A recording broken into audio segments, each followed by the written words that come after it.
کی جوانی اللہ کی عبادت اور نیکی پرہیزگاری میں ہوئی، اللہ تعالیٰ اس سے اتنا خوش ہوں گے کہ اس کو بولیں گے آ جاؤ میرے عرش کے نیچے آ جاؤ۔ عرش کے نیچے کیا ہے؟ محشر کی سختی نہیں ہے، وہ جو سورج کی گرمی ہے نا اس سے محفوظ حفاظت ہے۔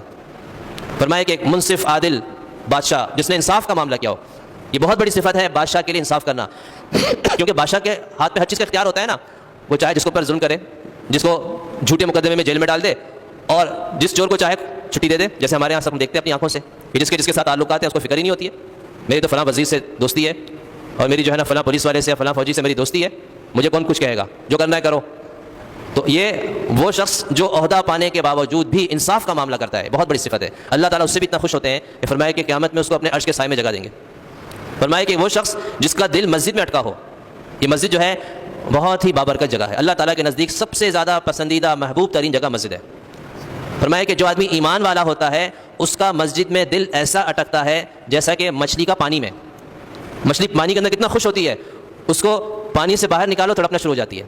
کوشش ہوتی ہے کسی طرح دوبارہ پانی کے اندر میں گھس جاؤں۔ تو فرمایا کہ ایمان والے کا دل ایسا مسجد میں اٹکتا ہے، اور دوسری طرف فرمایا کہ منافق کا دل ایسا مسجد میں ایسا ہوتا ہے جیسے کہ کسی پرندے کو آپ نے پنجرے کے اندر بند کر دیا ہو، کہ بس وہ انتظار میں ہے کہ کب اس کا دروازہ کھلے اور میں اڑ جاؤں، اسی انتظار میں۔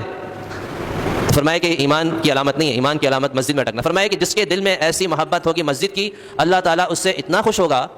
کہ محشر کے میدان کی سختی سے اللہ اس کو بچائے گا اور کہے گا آؤ میرے عرش کے سائے میں کھڑے ہو جاؤ۔ ایسی اللہ تعالیٰ اس کے ساتھ عزت افزائی فرمائیں گے۔ فرمایا کہ ایک وہ نوجوان بھی ہوگا جس کو کوئی شخص عورت زنا کے لیے بلائے گی، بڑی خوبصورت حسین اور بڑے حسب نسب والی، لیکن وہ کہے گا میں اللہ سے ڈرتا ہوں، میں تم سے زنا نہیں کروں گا۔ یہ بھی بہت بڑی صفت ہے، بہت بڑا تقویٰ ہے یہ، ورنہ اس زمانے میں تو اس کے کتنے مواقع ہر انسان جانتا ہے۔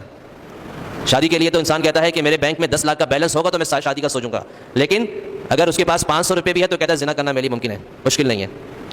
تو یہ زنا کو ہم نے آسان کر دیا شادی کو مشکل کرنے کی وجہ سے، شادی مشکل ہو گئی، زنا آسان ہو گیا۔ حالانکہ مسلمان کے معاشرے کے اندر شادی آسان ہوتی ہے، زنا مشکل ہوتا ہے۔ تو ہم اپنی آنکھوں سے دیکھ رہے ہیں نا، ایک نوجوان جو ہے وہ کہتا ہے میرے پاس 500 روپے ہے تو میں زنا کر سکتا ہوں، لیکن شادی کے لیے میں 10 لاکھ ہونے چاہیے۔ تو یہ 10 لاکھ روپے کی شرط ہم نے خود لگائی ہے، اس کا نتیجہ نکل رہا ہے کہ بے راہ روی کا شکار ہے نوجوان۔ تو فرمایا کہ ایسا نوجوان بھی اللہ کو اتنا محبوب ہے